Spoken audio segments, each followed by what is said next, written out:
What's up? What's up? What is up? You know what it is. It's another Friday. So it's another opportunity for the crew to get together and do a live recording of the podcast known as, appreciated as, and celebrated as across the world as the Ball Hog Sports Talk.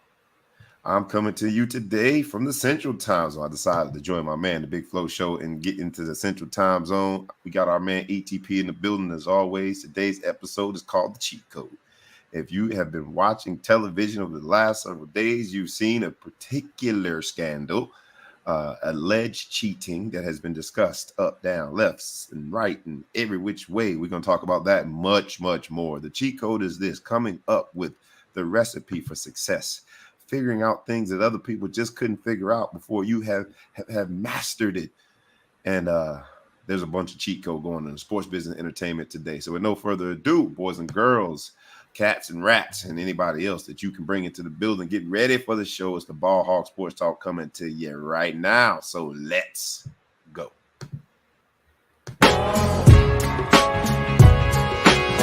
Wake up, wake up, wake up, and stay woke. Cause this is the Ball Hog Sports Talk with your boy, B Brown, ESQ, aka the Ball Hog, aka the Mouth of the South. This is the place where sports, business, and entertainment collide. And we're gonna give it to you rough, rugged, and raw. So come get you a spoonful, like some grits with butter and salt.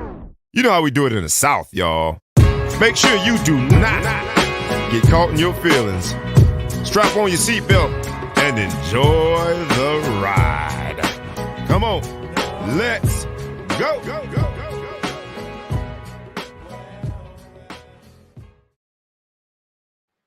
The cheat code, you know what it is. It was every time we were playing video games as a youngster.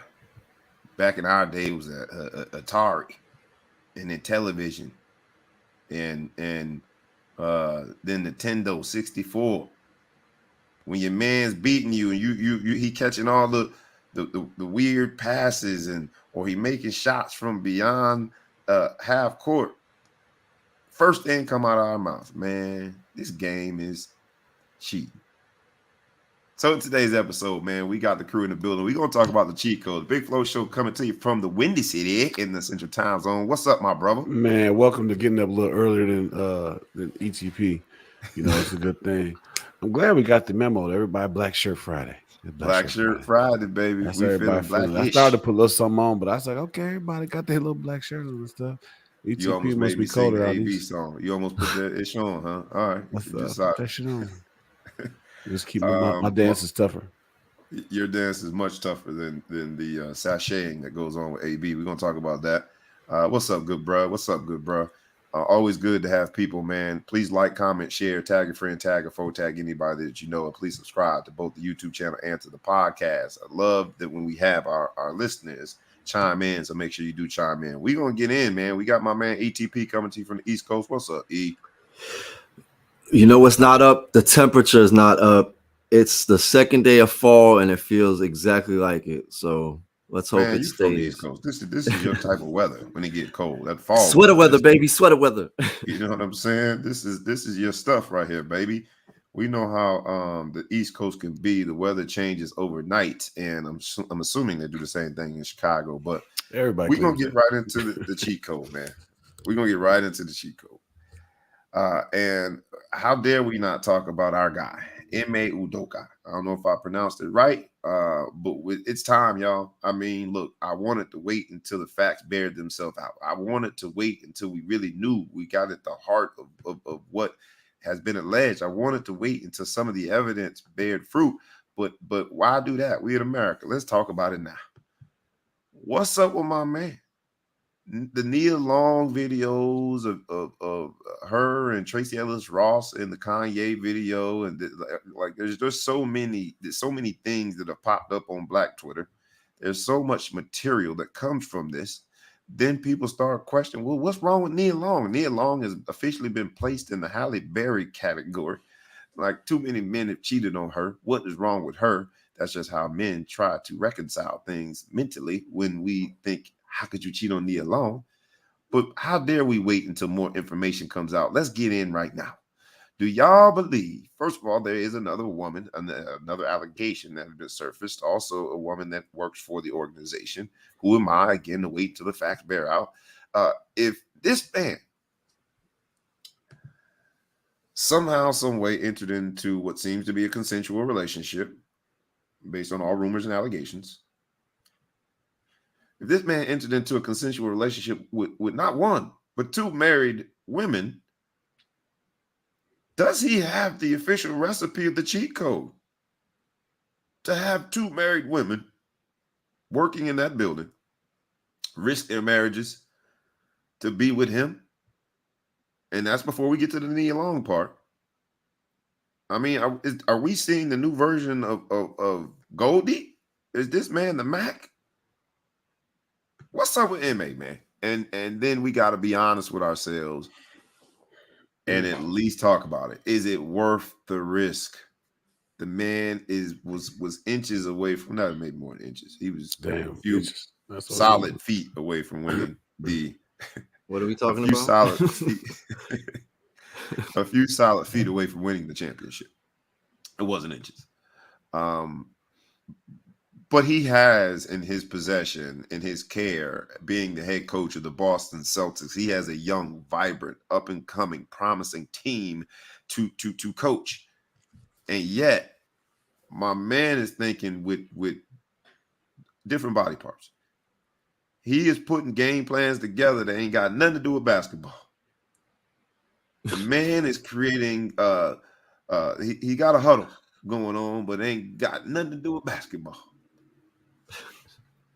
No? All right. You know what I'm saying. You understand the reference. What's up with Ime, man? What y'all think on it, bro? Speak on it. We've all been in situations where the fruit is tempting, but I would like to think that we have enough restraint. When that fruit is really, really tempting, I shouldn't make a fruit reference because it's not the Garden of Eden. I'm not calling her Eve. I don't know exactly who started it. Maybe he was the tempting fruit, but no. Here we have it, man. What do y'all think? I blame Nia. That's how I got to start. I do. First word out of your mouth on this topic. I blame Nia. It's very simple if you really think about it. She's too fine. So the problem is, the fine ones like that, they don't work hard, right? She's been fine her whole life. She been able to say, I don't do that her whole life, right? And people been like, cool. All right, they cool. So Nia been denying this man. Don't be laughing, man. It's serious business. Nia been denying this man because she's so fine. She been denying this man for so long. And then another problem is when you find like that, Nia Long, these other females. I'm talking to you, Leah. I'm talking to you. They want to see what it's all about. What? Because this dude, he didn't look Nia Long-esque. He didn't look like her +1 to me. He just regular. So they always like, damn, this regular ass dude got Nia. Let me see what it's about. So now they was tempted. So really, Nia, it's your fault. It's gonna keep happening to you. That's deep, bro. I know you're not working hard enough. I thought you was gonna stay surface. You went deep. I like that. You're not working hard enough. Start acting like you a little less fine. You know where I'm going with that. Act a little less fine. And you know what I'm saying? Other girls ain't gonna come in. It's on you. It's your fault, Nia Long. Well, I'm sure Nia is gonna look in the mirror and figure out what she could have done better. We both know she watches the show. She better watch the show. She be in my DMs and stuff. And I'm just saying, Nia, don't be mad. But you're too fine. It's your fault. There was a particular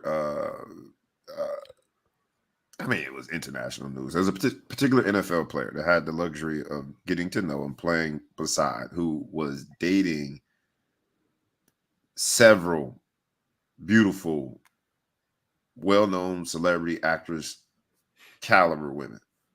And I used to look at him like, yo, this dude this same player ended up going to jail for putting date rape drugs in people's drinks. And I looked at it like, man, you must just get to the point where you're bored. Because I you don't want to say his name or something? It's not Sharper? It is Sharper. But I just felt that was too far to say his name, but it is international. It is Sharper. But I used to look at him and look at the women. Who you mess with? I was like, man. But I used to look at the women that would come to practice on his behalf. And I used to think, man, yo, this dude is like, not that I was, counting his bodies. I wasn't doing a body count, but I sure was doing inventory. I'm like, wait a minute, now this person, that person. So I was thinking, man, there's a whole different world that you know what inventory means, right? Touche.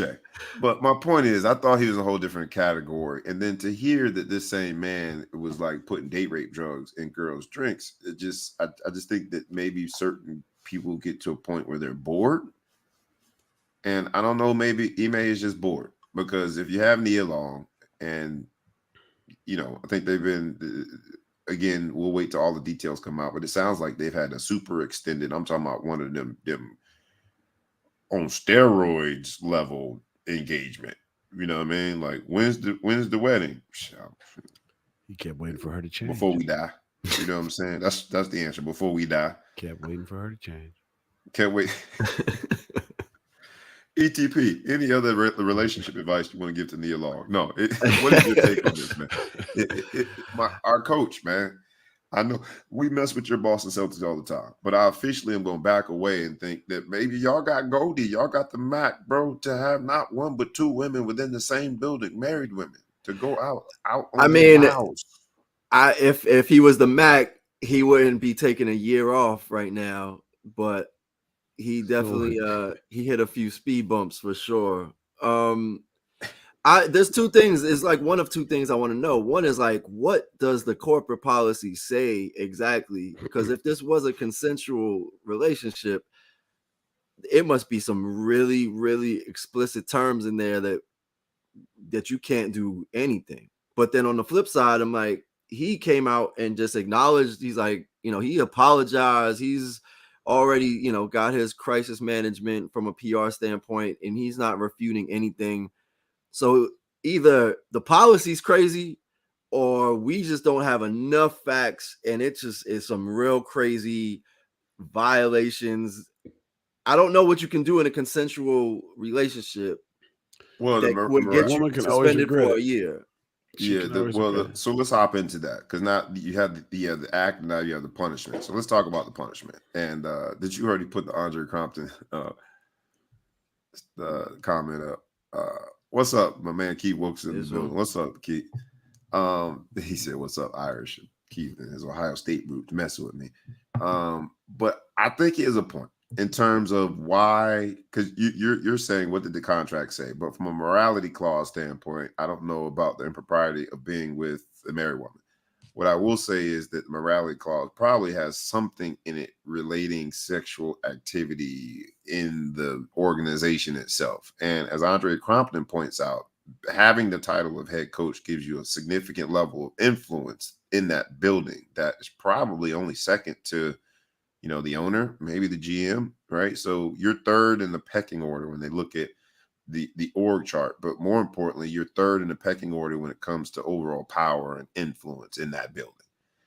And so while I am baffled by the fact that not one but two married women would put their marriages on the line for this man, I can understand where Andre Crompton is coming from. He's got this presence of power in the building, and it seems like he has used that power to a certain degree. I think that's why the morality clause would take effect. I think that's why an organization like the Boston Celtics would come down so hard. Y'all can go ahead and make the jokes if you want to. So hard on a coach that is just having consensual relationships because of its impact within the organization itself. I haven't seen the man's contract, and I'm pretty sure at some point they'll allude to what violations indeed they found with his behavior. He isn't married. So if you're looking at we're calling a morality clause, referring to it globally as what people refer to as morality clause. But in a more general sense of morality, like, he's the only one that ain't married here in terms of the partners, in terms of the swapping, in terms of the triangle, in terms of it feels real love and hip hop-ish. But if we're being honest, he's the only one that's not married. Engaged, yes. Public relationship, yes, but not married. But at the same time, if you're the Boston Celtics, you got to take drastic measures. Well, I think 1 year is a little too drastic for an entire season, but I understand why they had to go down that path. Well, it's especially like this because weird... you're policing the players. You're policing the players so stringent on everything. Yeah, but it's so distant, right? Like on one side, first of all, I was trying to think about this before we even got on this. I'm like, when have you ever even seen an NBA coach get suspended for any amount of time? It's like, that's not because of something that happened in a game. And I don't even know if there's even suspensions that have really happened within the game or how often, but it's not a season. So I'm just looking at it from the perspective, if you're going to decide that it's egregious enough or it's a big enough a violation to suspend somebody for a season, why wouldn't you just terminate them? Why wouldn't you just force them to resign or give them a lesser punishment? Like, they win it. They are winning. Because they don't want to lose them. They're like, yeah, right. You can't, but just sit this year out. Like, that is a long time. It's crazy. If I'm him, I would just resign and go to the Lakers, where like Phil Jackson was with Jeannie Buss and it was all good. Yeah, like, this is how we do things over here. Don't worry about it. Go to another, like, do a Deshaun Watson. Go get a guaranteed contract for way more money somewhere else. To your point, right? Can he get out of it? What's up, Henry Davis? My man Henry Davis in the building says you can't. It's a smash clause. You can't smash your subordinate. Are they? These were in the office. Who reports to the head coach other than coaches? Was it a secretary or something? By design, I don't know what the organizational chart looks like, but but whether it's official or unofficial, I think they're all reporting to the head coach to a certain degree. And I think that they all would be considered subordinates if you're looking at the head coach versus the two women, the entanglement. Let's call it the entanglement. Entanglement's a good word. Good old Jada, boy. She helps us out. It's an entanglement. But what I will say is this, in terms of looking in LA, you look at the other coast, and maybe that is the cheat code. That's the way you do it. You can cheat up. You just can't cheat down. Because Phil Jackson and Jeannie Buss, Phil Jackson was, first of all, they both were single. So cheat meaning, messing up the natural habitat of the workplace. Because when you put sex in anything, and make sure y'all quote me on this, as soon as you add sex to it, the ingredients and whatever you're trying to make, that is changes, man. Ain't nobody that is ever committed to, I don't care how they've done it. I don't care if it was just looking eye to eye. I don't care if they had a pinky swear. I don't care if they wrote it down on paper and signed it. Nobody who has ever entered into this casual relationship thing walks out emotion-free. So if you're changing the emotions in a work environment, you're often changing the production of the work that you would hope to get done. But the only difference between LA and the Celtics is one man was sleeping up, Phil Jackson, and having sex in the workplace, and one man was, I don't want to call it sleeping down, meaning like, women who were beneath him or below him, but he was sleeping down in terms of org chart standpoint. And that man now 82 games to sit back and watch. And, you think he's going to watch the games with one of these women? Do him and Nia Long watch the game together at this point forward? Can Nia Long take him back and not then be the butt of all jokes? And why we got to take him back? I feel like there's a whole bunch of relationship advice coming from this that I want to preempt. I want to let everybody know that all this was, the man was trying to get to Booty. I'm joking. But I do think that this man in this act is going to prevent certain situations from happening within the org chart again on an NBA team, because 82 games, I don't know what. I hope it was phenomenal in terms of the physical exchanges, but it ain't worth 82 games. 82 games, that's unpaid? A lot of bread. It's a lot of money. Unpaid? Is that what suspended? I'm assuming. I didn't say. I didn't see with pay without pay. But I don't know. The only thing I don't like about this, at some point, man, these women, What you about to say? These women, what? Please, come on, drop one. Please. I mean, they get on this relationship. This is 2022. This isn't like Mad Men back in the day where people are like, all right, take your pants off or else. This dude out here doing this thing. They doing their thing. One of them probably got caught up. And now she's like, oh, he forced me. I don't know.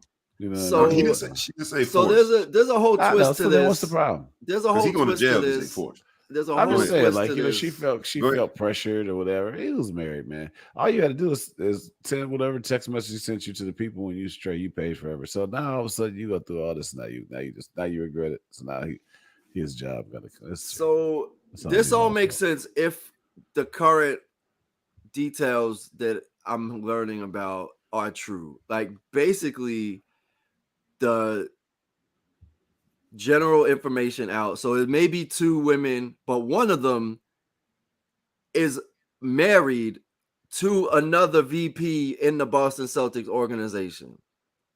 So that part creates all types of turbulence in the situation. Yeah, director of finance or something like that. Yeah, so supposedly this woman, Kathleen Lynch, is married to the VP controller of the Celtics, Patrick Lynch. Make it messy. Make it messy. That's like I need to hype you up. And that's where it's like, okay, this is now like creating all types of volatility in the organization.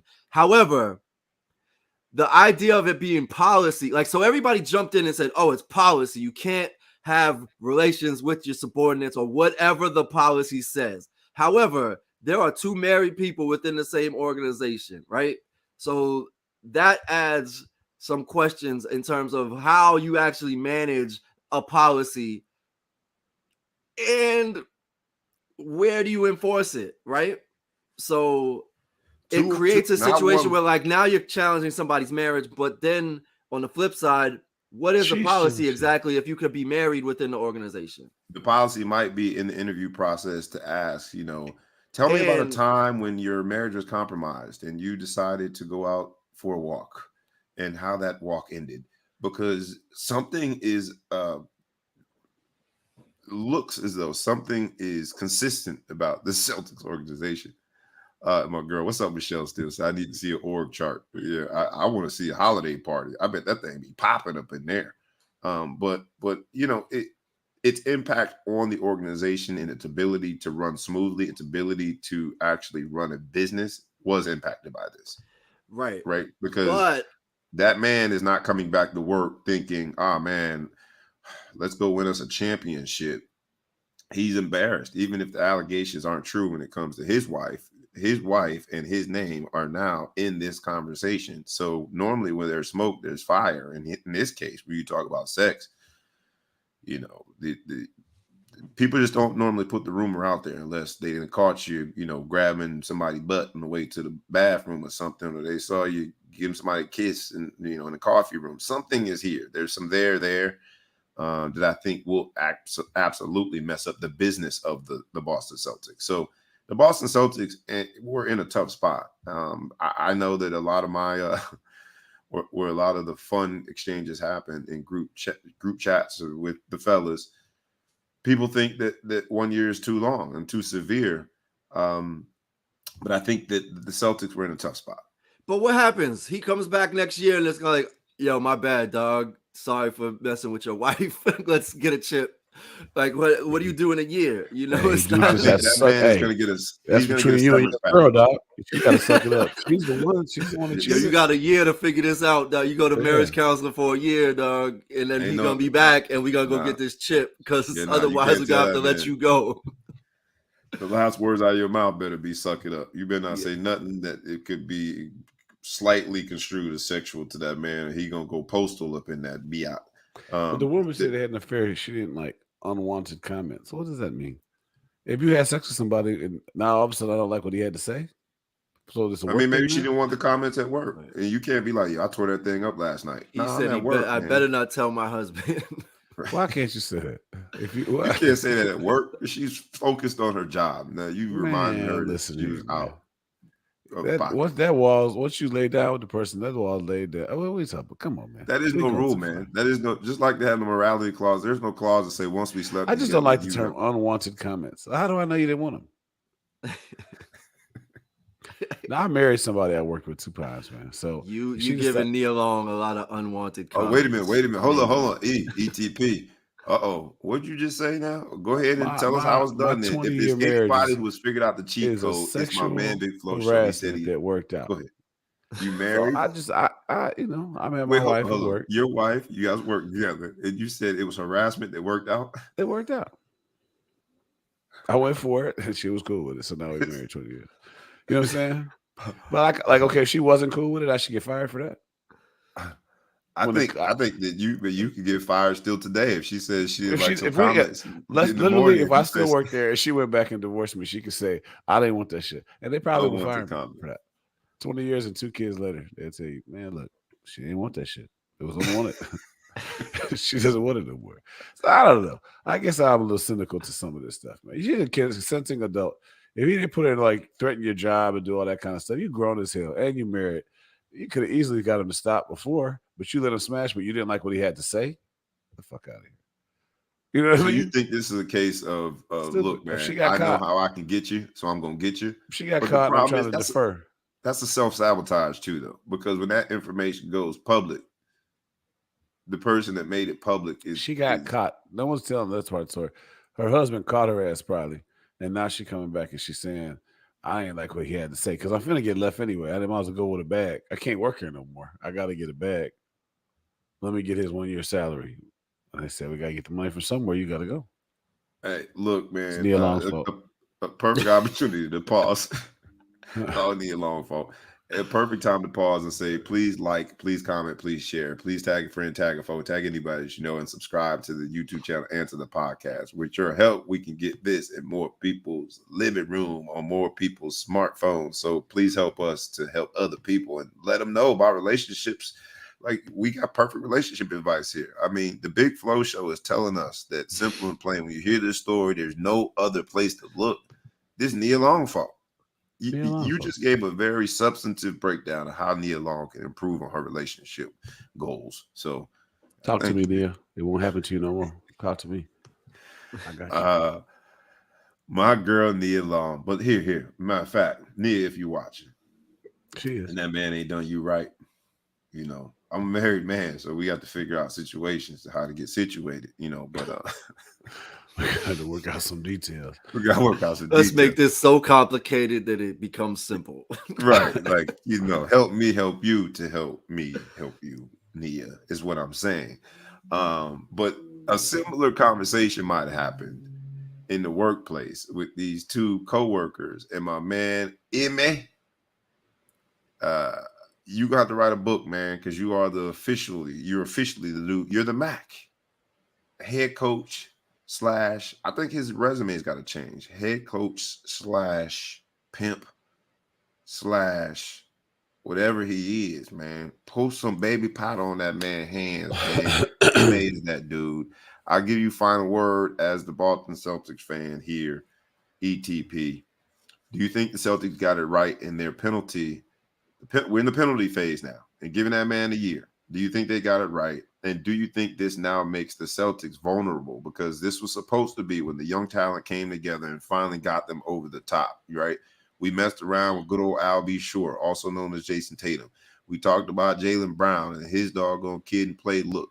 And we talked about all the pressure that they had on them as the 2 superstars to take that organization and finally win post Kyrie, since everybody's still mad at Kyrie. And then this happens.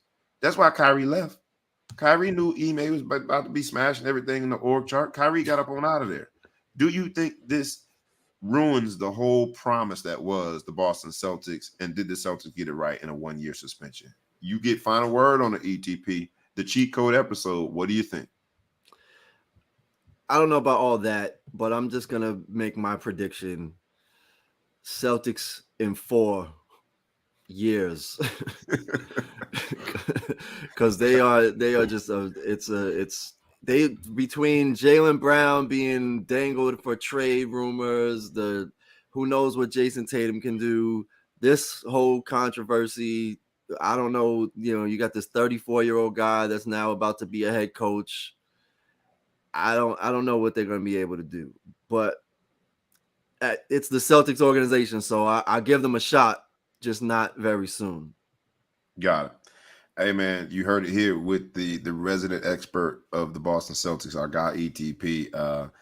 Let's hop into a few other things, man. Ime, hang in there, my brother. But you gonna go through it when it comes to Black Twitter, boy. They dragging you. There's some good stuff out there. You see some of the creatives, man. They are dragging my man Ime, and dragging Nia along, like the Big Flow show just did.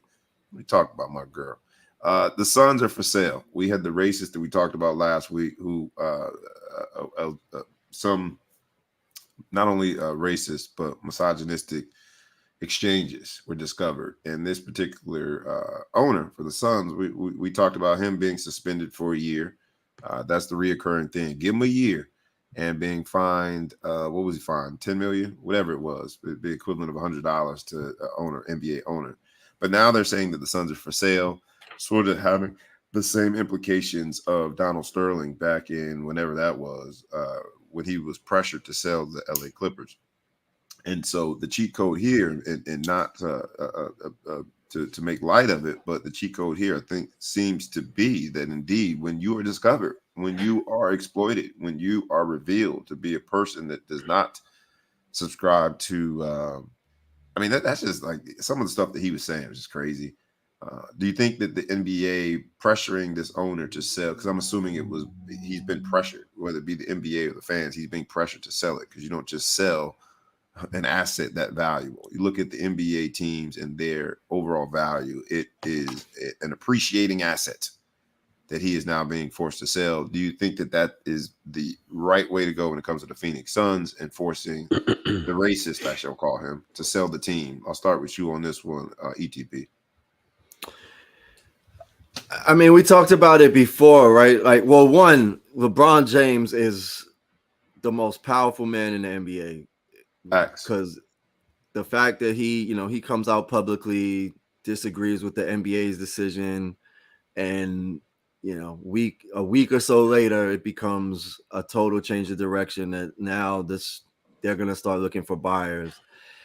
I mean, I think the issue with all of this is there's no penalty when he sells the team. Like this team's going to sell for over $2 billion straight to his pocket, or to his vault, or to the where the coins are, the Scrooge McDuck pool that he swims in with all that money. But like, you fine him 10 million, but then you're gonna now he's forced to sell, but he's not gonna see any penalty of that. There's nothing that's gonna be any type of retribution there. So the issue is not going away. It's just like this guy's getting rewarded. He's getting rewarded with $2 billion by creating all of these inappropriate situations where if you were the head coach, you basically would just have to sit out a year instead. If you're having girl problems, I feel bad for you, son. I got 99 problems. That doesn't even fit in here, but I was thinking still. And I'll sell the Suns. I'll sell the Suns. I like that. Thank you for finishing. I try to work it. I finish your bar for you. I personally think, I don't think he probably was pressured. I think, owning a professional sports team is a status symbol. He's rich anyway. It's usually a toy, except for, the Chicago Bears, and they try to make it into their family business, and that's why they suck. Had to slam that real quick. But off your chest. Tell them why you mad, son. Why are you mad? But tell you why I'm mad. So anyway, the situation, I just think he's probably like, man, F you guys. If I can't talk how I want to talk, whatever, I'll just dump it. I don't care. But you know what I'm saying? Now he goes in the arena, people booing him and treating him bad or whatever. I just think he doesn't really want to be an owner anymore. And so he's just but he was his announcement was like, due to this unforgiving culture. He blamed it on cancel culture. Yeah. Like, man, how dare y'all catch me up being a racist? Yeah. But I'm saying, I don't think he was pressured. I just think that he, it's not fun anymore. You walk into this arena and everybody's talking crazy about you, whatever. It's no longer you can't just pull your pants down no more. Like, what kind of business is this? Give me my $2 billion and I'm gonna walk. 2 B's though. I wish I had them problems. Yeah, all he has done is beefed up the family trust going to Lil Johnny. Lil Sarver is now going to be doing very well. or the grandkids, the Sarver grandkids, but I don't know how much of a penalty it is. And that's the truth. Just sort of, the cheat code is this, right? Is if you got enough money in this country, whether you're getting away with it in the court of public opinion or getting away with it ultimately, like net, the Sarvers win here after they sell for, let's call it, estimated at $2 billion. And that's just it's the way it is, right? Because he's got money. So we don't need to give him that much airtime. I just wanted to make sure that we talked about him being pressured to sell. And I guess this is going to be the new way. And you're right, LeBron has tons of influence because his response, I think, triggered a whole different level of response when it came to the court of public opinion. Let's do a quick NFL recap, man, because I know Big Flo Show tried to get something off his chest related to his team, the Bears. But today, well, really this season, I'm not just going to make it about today. It's about the Browns. That's right, the Cleveland Browns. The team that someone had the audacity to refer to as a mistake on the lake. No, we're way more than a mistake. We are the glimmer of the lake, by the lake. We beat the Pittsburgh Steelers again. But in the latest of the rivalry within the division, what we did last night is we showed up on Thursday Night Football and we put that ish on. We showed up on Thursday Night Football, man, and balled out, man. Look, there's two type of teams in this league as of this week.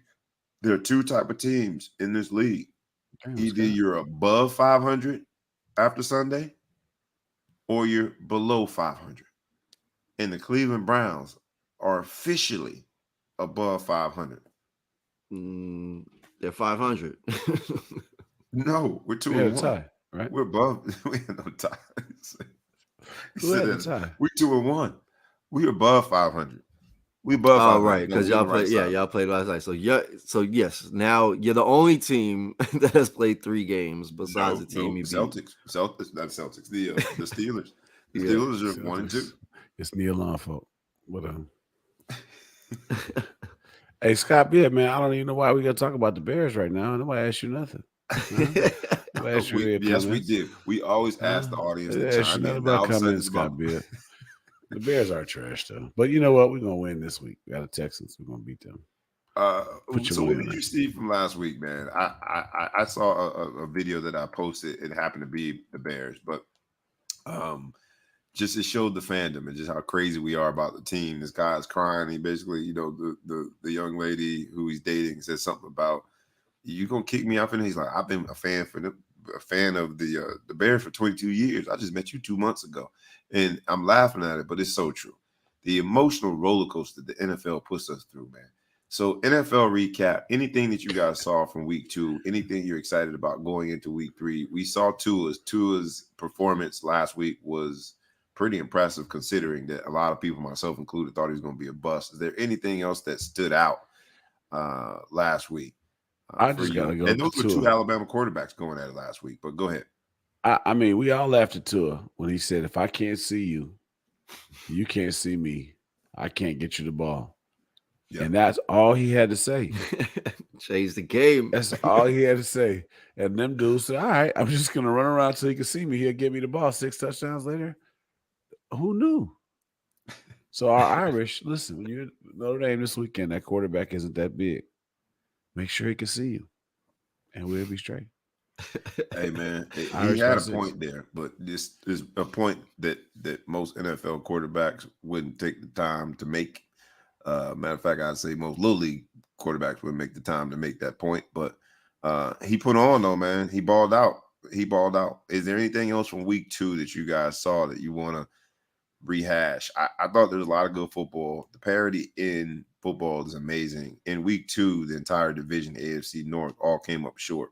The Steelers, the Cincinnati Bengals look like the Bungles again. I don't know what happened to Joe Burrow, but whatever he did in the offseason, he should not do that next offseason. Cleveland lost last week, but then bounced back and won last night. And then the Ravens. The Ravens inexplicably lost a game that they looked like they were going to win going away. It seems like there's trouble in paradise there because their defense, their pass defense, was non-existent. Just like literally the second or fourth quarter, just non-existent. So I took from the AFC North that a lot of these teams are going to struggle. There's a lot of parity in football this year, and it's going to be a fun season to watch.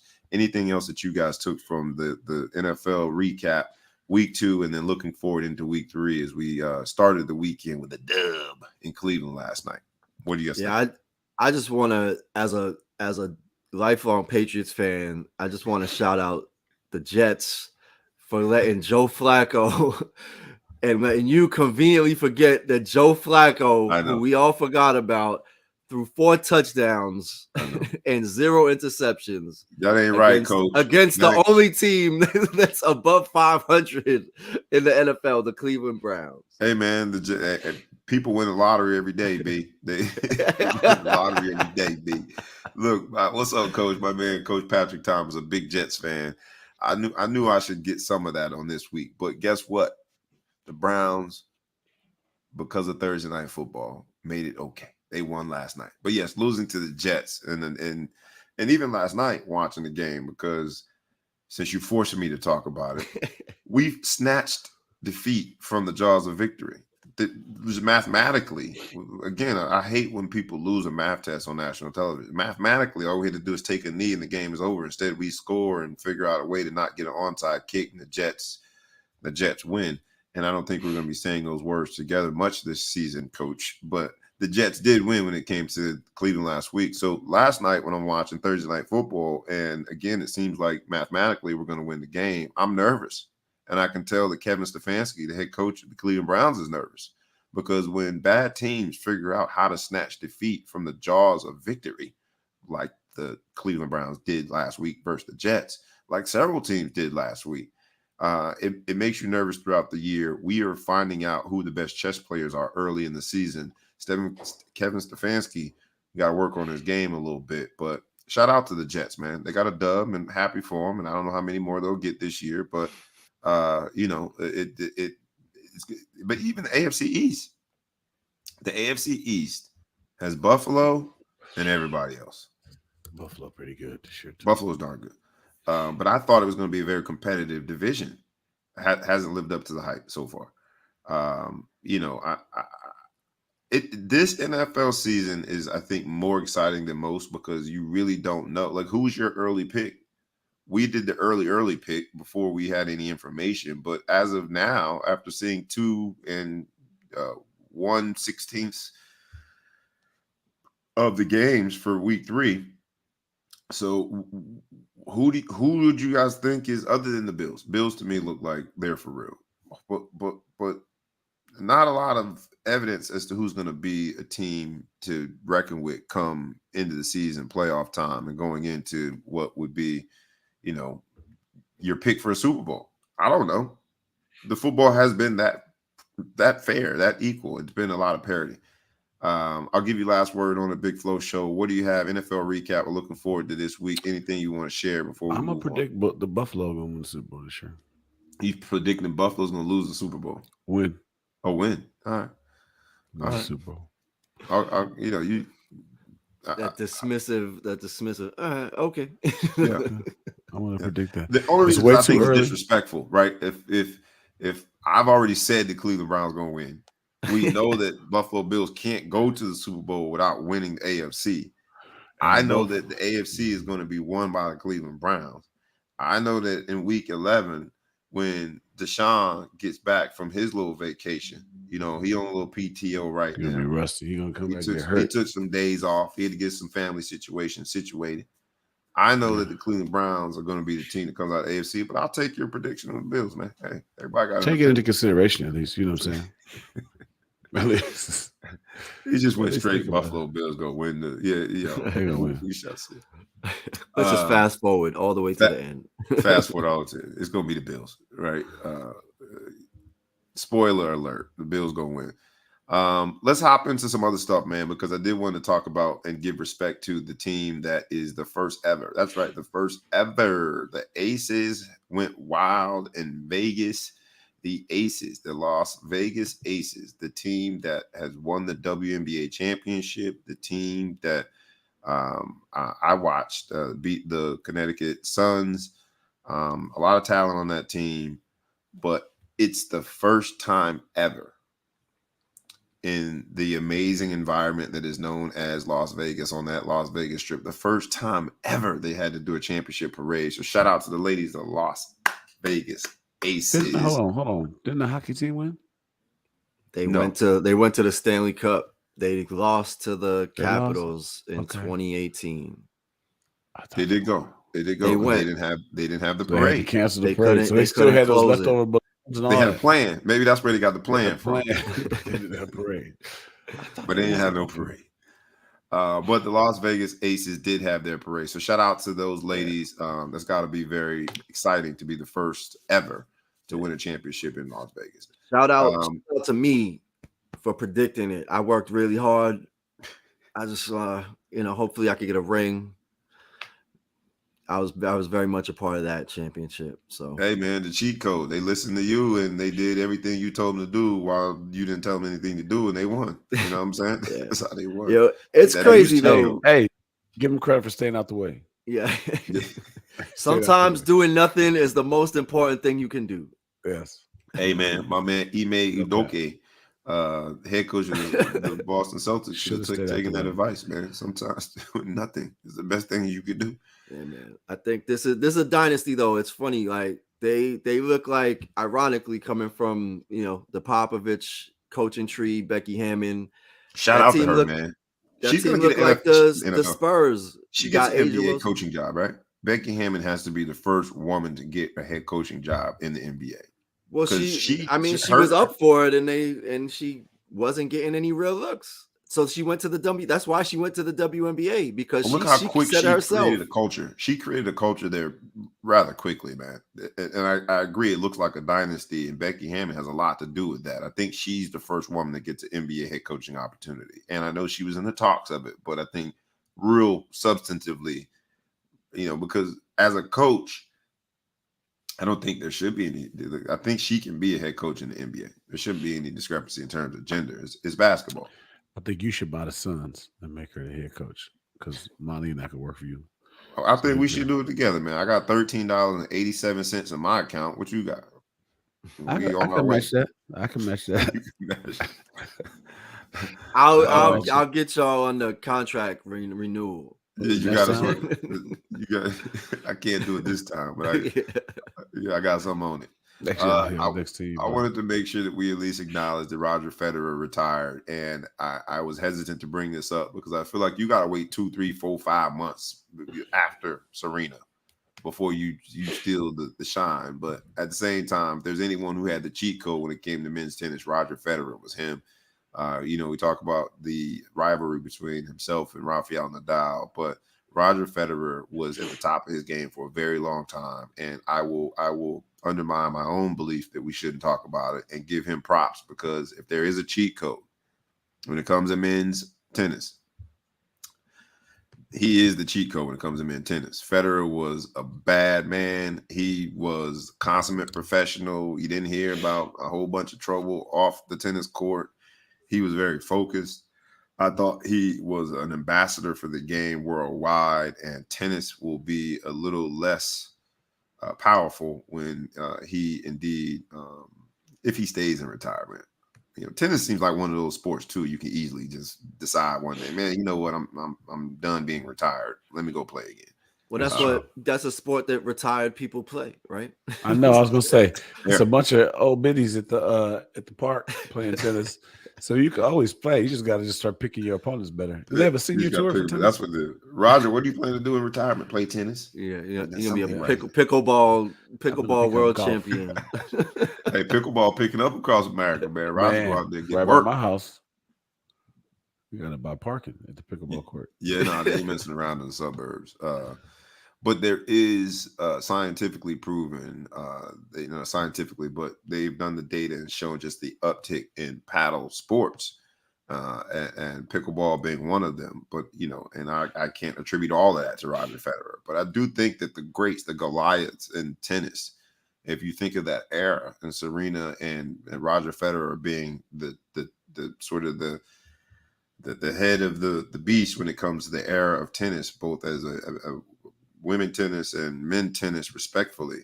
I think they did have an influence on the culture, and people have embraced the paddle tennis, the paddle sports rather, more in this country. And Roger Federer, man, we salute you. Congratulations on a fabulous career, man. You represented the sport well, and the sport will miss you. I'm certain that he'll be around the sport and do a lot of great things to continue being an advocate for it. But job well done, my brother. You were the cheat code, so we celebrate you today in this episode, cheat code episode of the Ball Hawk Sports Talk. We're gonna move on to a few more things, but before we do, I like always, we ask everyone to like, comment, share, tag a friend, tag a foe, tag anybody that you know. Please subscribe to both the YouTube channel and to the podcast.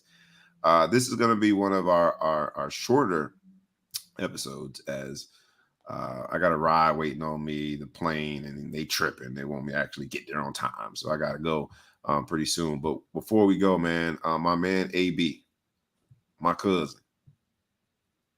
You know my cousin them. My cousin them, man, is really in this whole rap thing.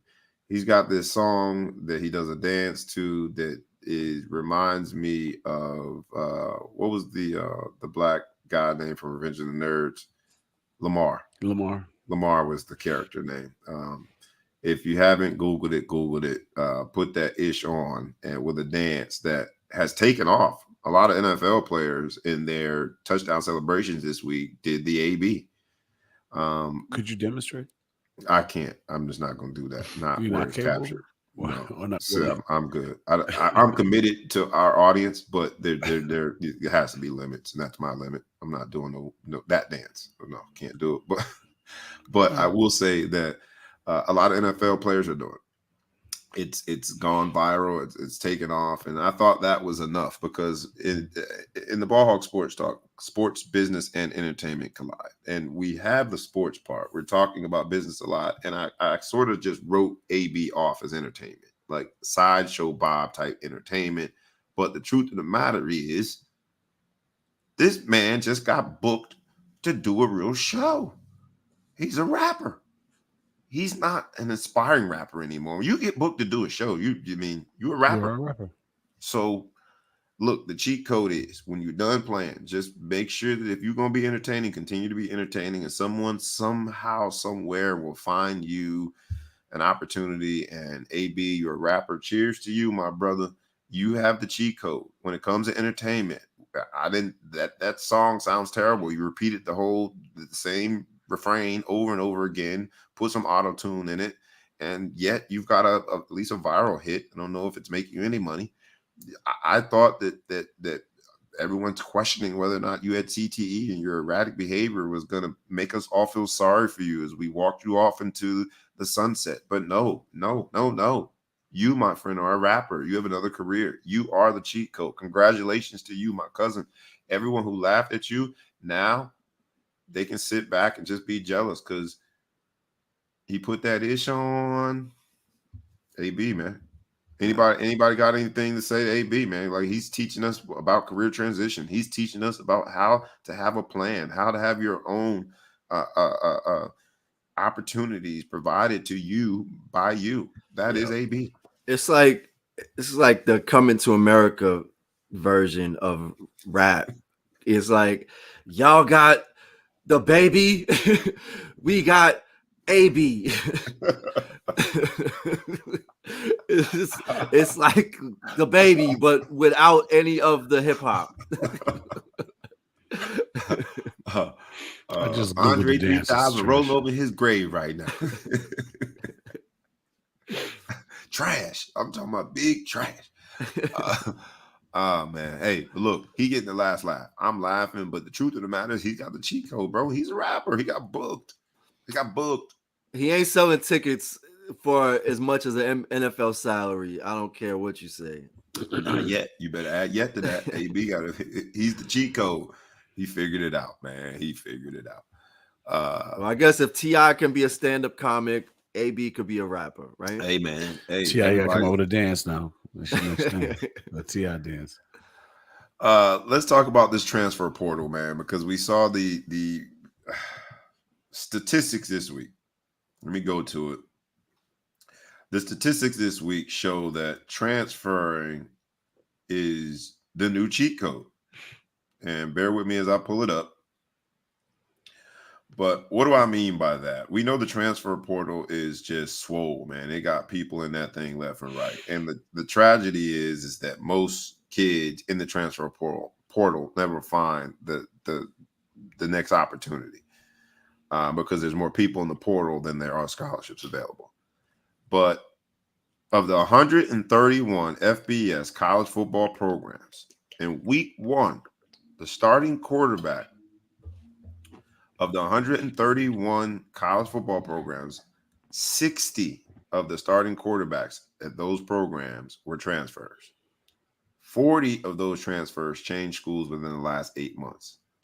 Nearly 1/3 of college football starting quarterbacks played for a different school last year.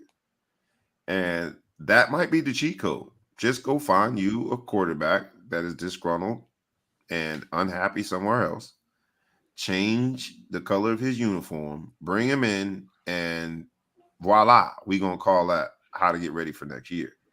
I thought those numbers were staggering. It feels as though every time I'm watching a game, I hear the word transfer. We're going to play a new drinking game. Every time you hear the word transfer, drink.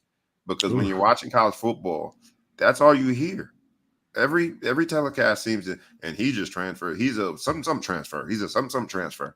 But the quarterback position especially, is this the new cheat code for how you win in college football? Quickly, before we hop into one more topic, before we get out of here, what do you guys think? I look at Ben Bryant specifically. He played for University of Cincinnati 2 years ago. I can't remember the name of it. What was the quarterback that just got drafted for Cincinnati?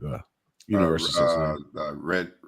Redditch or something like that. I can't think of his name. I see he tore Ritter. That's it. Yeah. So he transferred. So Ben Bryant was behind Ritter, couldn't start. Transferred to Eastern Michigan, started for them for a season. Ritter goes to the NFL. He comes back. Now he's starting for Cincinnati now. Cue the music. AB, put that hit on. It sounds like he put that hit on. What's that dance song again? No. I see you about to put it in your repertoire. I can see it coming. Mine, he do something. He do like something that mine was more like City Boy type. Back. Anyway, so at the end of the day, it's so fluid. It's so looked for. It's so expected. I think look at Notre Dame right now. I mean, there was the head coach did a press conference yesterday, and he was talking about basically he's going to have to add a transfer quarterback next year. You know what I mean? Like, if need be, if this guy doesn't get better, he's going to have to get somebody in there. If he could now, he'd bring somebody in the camp. If they could just bring him in. So, I mean, hey, coach, if you need somebody, man, my 11-year-old ready, baby. We stay ready. But go ahead. I think there's two sides to it. Is less talent, and the reason why you're seeing people at these schools upsetting teams or people not losing by as much as they are is the talent that was getting buried on benches that just had a bad career and stayed for 4 years and just had a horrible career. It's getting spread out. So now the best 137 quarterbacks are on 137 teams as opposed to 5 of them being at this team, 5 of them being on that team, 3 on another. You know what I mean? And some teams not having a quarterback. So I think in the long run, it's still helping the players in the long run if you take the educational piece out of it. As long as they can find a way to graduate, it's still helping the kids in the long run because less people are getting their careers ruined and having that lifelong regret. So, got it. ETP, I'll give you last word on it, man. And my man, what's up, coach? My man, KG is the screen there. He says, "How about Adrian Peterson boxing?" We gonna decide not to talk about the Hall of Fame last week. Yeah. Adrian, did we talk about him getting dropped? Yeah, because that cheat code was touch his chin, he gone. But fun, very very funny to bring up Adrian Peterson because man, he got dropped. But go ahead, ETP transfer portal. What do you have, man? We got one more topic. I got to get out of here. Make sure this plane don't leave me. What do you have, man? Yeah, no, it's crazy, right? To go from just a few years ago when Alabama had 3 first-round draft pick quarterbacks on the roster, just sitting right waiting to get their chance to play, and now you've got all this transfer portal. But I don't know. I actually like it because what I love about college football is there's no real like championship hangover because it's like the next wave of players up. Like there's not that, oh, well, we won it already, so we're just gonna, tank this year, or we're just, we got the trophy. So at the end of the day, it's getting exposure to the kids. It's giving them the opportunity to get the movement. We're not going to be able to stop it. It's free agency, but ultimately, I think if the byproduct is it's getting the right look for the right players and the right systems, or giving them the opportunity to get out of the wrong systems so that they can advance their careers, I'm all for it. Good stuff. It is, free market for sure. When you look at that number of starting quarterbacks that came from a different program the previous year, man, the idea of free market is taking full force and is in full speed when it comes to college football. So we'll see how it plays out over several years and see whether or not there's enough championships for all the transferees. That is to be determined. We did have to talk about some, because the cheat code for PWIs, predominantly white institutions, has been to sort of their success has been so different and removed from the HBCU success when it comes to sports. This week, we saw a little bit of appropriation, shall I say, cultural appropriation. USC, that team over there in LA that I hate, I'm not surprised that they're guilty of it, but the cheat code here is to just steal someone else's culture. USC, which is notorious for its cheerleaders, and men, the USC cheerleaders. The USC cheerleaders have been famous for all the right reasons, in the sense that they are the essence of beauty, but also, I'm assuming, bright people too. But not here. There's a new experience that you will find in the USC game, and we've got it queued up. If you will notice, this is USC, University of Southern California, and South Carolina. Not South Carolina in this case. It is the it's one USC out west. A&M, A&T Valley. But they have appropriated. Get it? Even the sound. Yeah.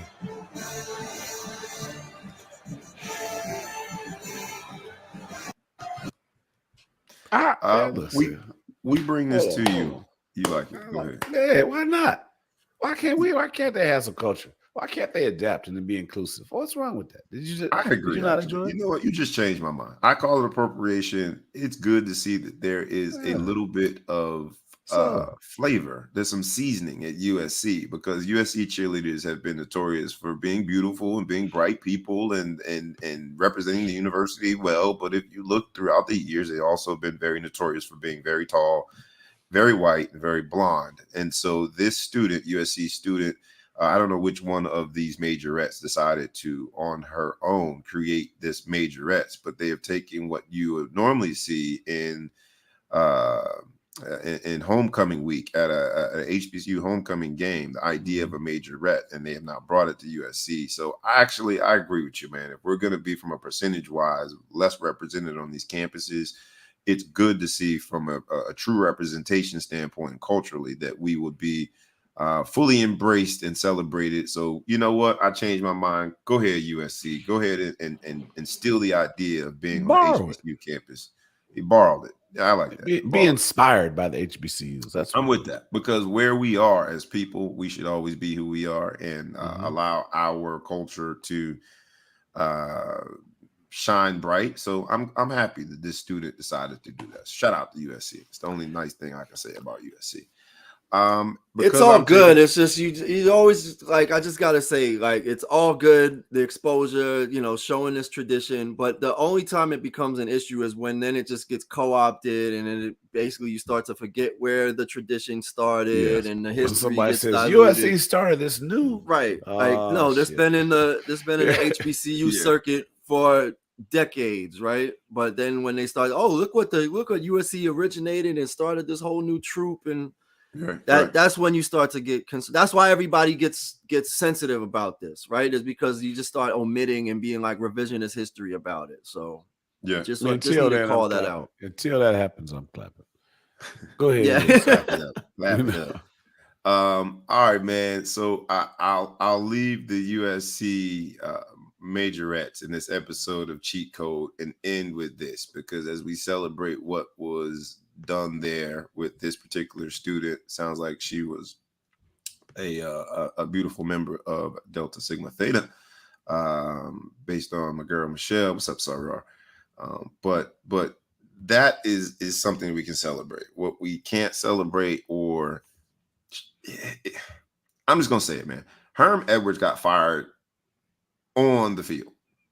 They escorted this man off the field, not on his day off, on the field. Herm Edwards, who I think deserves enough respect that you wouldn't do that in that situation, got essentially met at the foot of the field goal post by what looks to be the athletic director and someone else. I don't know if it's a provost, president of the school, but it was captured. And I'll just, yes or no, do you think it's unfair that Herm Edwards gets fired on the field? And I said before the show that, spoiler alert, we did talk about it a little bit. And I was like, hey, man, that only happened to a brother. And I know Big Flow show took exception with it. I don't think it's a black and white thing, but it does remind me of a lot of people being escorted out of buildings, and security essentially security didn't escort him out, but to be fired right there, I think that was you don't do that to a man that's earned the respect that Herm Edwards has earned. So the cheat code in this situation, there is no perfect way to get fired, but there is a very imperfect way, and I think that was imperfect because of all the respect that Herm Edwards should have, because of his storied career in football in general as a coach, so and beyond. I just thought that was a very inappropriate way to send this man on his way. I don't know if you guys, the 30-second version, what do you guys think about Herm Edwards being met at the foot of the field goal post and he wasn't ushered off the field, but there were two people walking with him as he left. He was the coach of the Jets, so I'm not going to say he didn't deserve it. But yeah, it's just weird. It's just weird the way college football coaching, there's just no loyalty. Nebraska, they fired their coach after the first game, I think. This one coach, that's like one of their he's their guy. That's their child. He's the quarterback. Nebraska was the third game. Mm-hmm. It was the third game they fired him. Yeah. So it's just like the fact that they're cutting these ties mid-season. It's just it just shows all of the there's no more permanence in college football. Everything's up for grabs at any given time, and it's just, I guess there's no more decorum, right? You're gonna fire a guy. He's he didn't even get to give his guys the the pep talk after the game. They're just so clean out your desk. It's time to go. Right. Big Flow show. You and I we agreed on the optics of it looking bad. I'll give you last word on it, man. And 100%. Look, Herm Edwards has not performed as a head coach at Arizona State. Herm Edwards has figured out how to snatch defeat from the jaws of victory on a few occasions at Arizona State. So I'm not defending their decision to fire him. I'm just saying that the way you do it should reflect the respect that you have for someone. And I'll give you last word on a Big Flow show. Assuming that they did fire him on the field, which we don't really know for sure that was the case. I don't understand why. Just on the optics, knowing they knew they were going to fire him. So whether they did or not, they knew the optics would be bad, or they should have known the optics would be bad. I think they should have just pulled him some other way. But that being said, this is the most longest drawn out firing ever. His whole staff got fired or quit. They got under investigation because during COVID, they were cheating so bad when it comes to contact rules, and they were breaking every rule. I couldn't believe he made it this far. And there's rumors to be said that his assistant coaches were giving away secrets to the other teams to try to help get him to get fired. That sounds like a BS rumor to me, but I felt like it was worth repeating because it's provocative, gets the people going. But at the end of the day, I think I will say I did read an article that said Herm Edwards and Arizona part ways, and we don't usually get to part ways, so I'm gonna give the media credit where it's due. They did say part ways. They didn't say fired. They didn't say get cut. They said part ways, and he got the benefit of the doubt. He got the benefit of the doubt. They said part way, like it was up to him. Like he was like, "Hey, progress. Meet me in the end zone after the game. I got something to tell y'all." Yeah. I'm gonna go ahead and tuck mines in. Yeah. So okay. On this episode of the Cheat Code, you make a fair point there, man, and it has been long and drawn out. I hope that whatever the next chapter is for Herm Edwards, it'll be a little better at the end of the chapter, because that did not end well. This has been the Cheat Code episode, man. We talked about a whole bunch of things. It's been sports business entertainment. We ask you every week, we ask you kindly, please like, please comment, please share, please tag a friend, please tag a foe, please tag anybody that you know, to make sure that we get in more people's living rooms, in more people's on more people's smartphone, right? And please subscribe to both the podcast and to the YouTube channel. As I'm getting ready to get out of here to catch this flight, I don't know what the head coach of the Boston Celtics taught us this week, but hopefully you learned something from it. I've heard people say he taught us don't get caught. I've heard other people say that he taught us that the consequences should always be considered before making certain decisions, especially about indiscretions. Whatever it taught you, man, make sure you learn from it, and make sure that you go into this weekend ready for sports business entertainment. We had the whole crew, the Big Flow Show from the Windy City. We had my man ETP from the Jersey City, and I came to you today from Milwaukee. I am your boy, B Brown, ESQ, aka the Ball Hawk, aka the Mouth of the South, aka Mr. Successful Celebration, aka Breezy. This has been the Cheat Code episode of the Ball Hawk Sport Talk. Like, comment, share, tag a friend, tag a foe, and subscribe. And with that, have a great weekend. We is out. Peace.